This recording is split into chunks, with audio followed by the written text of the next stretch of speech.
I will never forego an opportunity to shit on Alaska Senator Lisa Murkowski. Not even like shit on her, just point out the terrible things that she's doing. Just like explain her actions or lack thereof. Her actions speak for themselves. She makes herself look bad. I'm just telling y'all what she's doing. Lisa Murkowski and Susan Collins like to paint themselves, right? One from Alaska, one from Maine, as like moderate Republicans. They're sensible women. They don't really want to go along with all of the awful things that MAG is doing.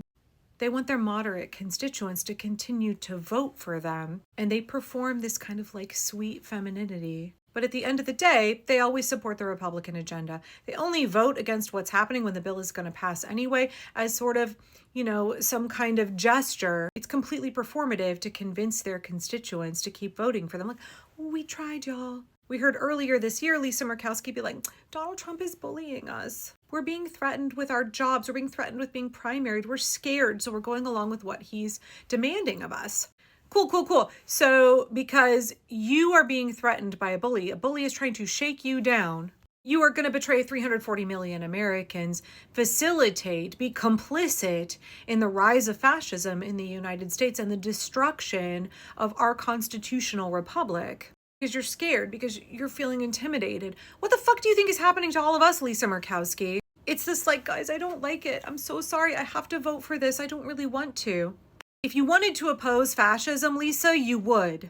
Do you think the tens of millions of Americans who are standing up against the regime are not taking on personal risk, sometimes quite considerable? Do you know how many death threats I've gotten in the last 48 hours, Lisa Murkowski? Every fucking time Lisa goes along with the Republican agenda, but she tries to make it look like they're twisting her arm and she doesn't really want to.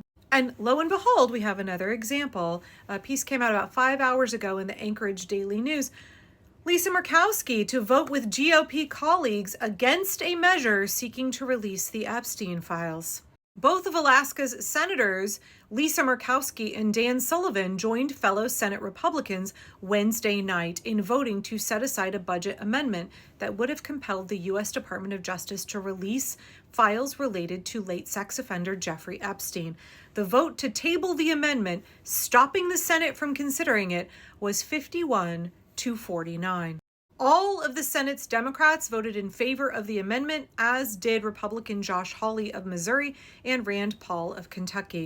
Yeah, jogging Josh Hawley knows he's in the hot seat right now. The failure of either of Alaska's Republican senators to vote for the amendment drew criticism from the Alaska Democratic Party. Murkowski, talking by phone on Thursday, said the amendment proposed by Senate Minority Leader Chuck Schumer came as a surprise, and she voted against it for procedural reasons, but not because she opposes the idea of a release. She's always got some qualifier of like, I didn't really want to do this, guys. I know that what I did was really unpopular and really hurts Americans, denies justice to victims. I understand that, but I didn't really want to. There's always some caveat, some qualifier, some excuse. She tried to claim that what Schumer was doing was nothing more than a political stunt. Lisa Murkowski, you cast the deciding vote that prevented the release of the Epstein Files. You excuse fascism, you carry water for the fascists, you function as a fascist, so that makes you... So let's hear a little bit more of her explanation about this. I don't know if it's fair to say if I've been one of the rare Republicans, certainly a very early Republican on the Senate side who said, look, just release these Epstein files, just get this stuff out there. Then why did you vote against it, Lisa? Why did you vote to deny to have that bill come to the floor? Why is it that you have continued to stand in the way of the release of the Epstein Files? I know you love to position yourself as one of the rare Republicans, as a moderate, as the sensible one. I didn't want to, guys. I'm just a little girl. I just got bullied. I'm so sweet and mild-mannered and I didn't want to vote with my party. I do it every single time and I hope my constituents won't notice. I do it every single time and I always give my constituents an excuse to be like, guys, I didn't really want to do this. Again, Lisa, if you wanted to stop fascism, you would work to stop fascism. If you wanted the Epstein Files released, you would vote for the Epstein Files to be released. It's not only that you didn't vote for the Epstein Files to be released, it's even a smaller ask than that. Schumer's amendment would have forced the Senate to debate the Epstein issue, right? You denied an open debate on the floor. If you really wanted the Epstein Files to be released, why wouldn't you want to have an open debate on the floor about it?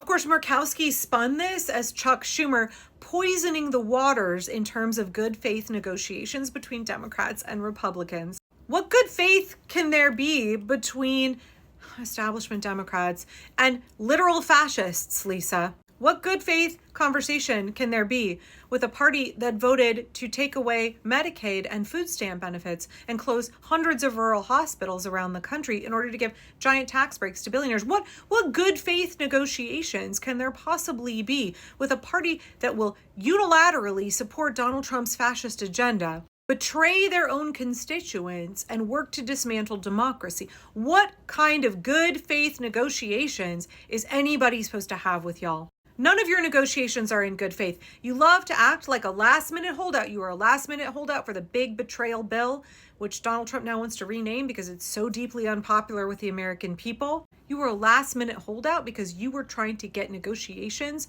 specifically for your constituents so that you could get reelected. You were willing to betray all of democracy for your own political ambitions, but you want us to believe that you're just like sweet and mild and, you get bullied into everything. What is it the Bible says? Innocent as doves, cunning as serpents.